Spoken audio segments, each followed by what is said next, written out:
Hi YouTube, it's Point Shooter here. Today I'm doing a video, a very negative one, about two pieces of bushcraft gear that I feel are absolutely worthless. Now you're probably going to see this knife, and most of you know what it is, and say, whoa, what's he knocking on the US Air Force knife for? Well, I've used it for a couple weeks now, I've evaluated it, and my conclusion has been the same as when I first took it out of the box. This knife sucks. The only role that I see this being an appropriate knife for would be a hunting knife when you're killing and skinning game. Also a personal defense knife, something like that. This knife has absolutely no value whatsoever in a bushcraft role.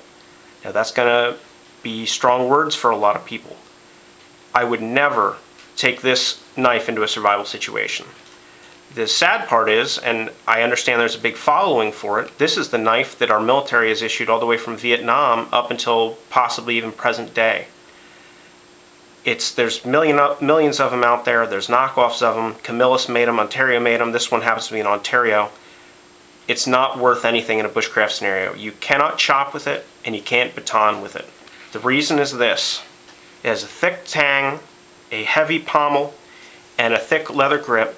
And the point of balance is right about here on this knife.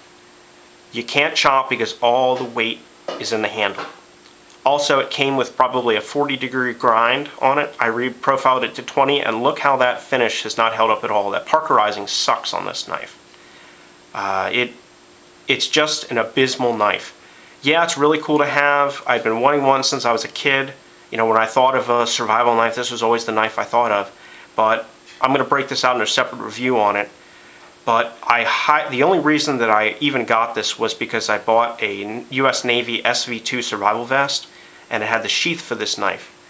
I mean, I would rather take a Wahoo Killer, the $2 survival knife, than this, because at least with the Wahoo Killer you're able to baton small wood with it. This knife, because it has that sharpened upper clip, you can't do it. The saw, there's controversy on whether the saw is for making tinder or if it's for cutting. Unfortunately, NOS4, the guy who did destruction tests, took down all his videos for some reason, and I wanted to compare my experiences to his. It's a strong knife. It's not the quality of the knife that's the issue, it's the design.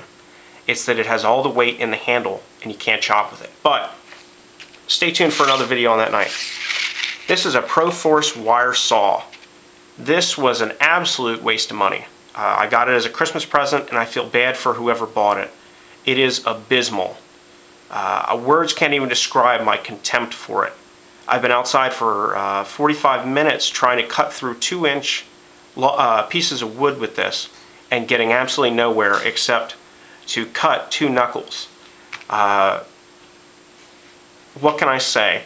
Wire saws suck. See, that's something I've really always known. I had a $2 one by Coghlan's when I was a kid, gave it away. I got this one for Christmas. It's got no value at all. Now these, the knife and the wire saw, are both items that are issued in the Navy survival kits, the SRU-31 kits, as well as the United States Marine Corps Force Recon survival kit. These should never have been included in the kit. Now the Marine Corps one, the military one, is a little bit different because if you break the blade, it has those little adjusters that you can do.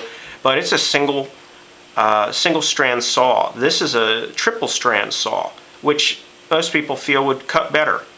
Stay away from wire saws. They suck. So guys, this is Point Shooter's review. I'm calling this worthless bushcraft items. Sorry if you guys get offended over this survival knife, but it's just my honest review. It sucks. So these are items that will never be accompanying me on another hike. Hope you guys enjoy this video. Take care, stay safe. Point Shooter out.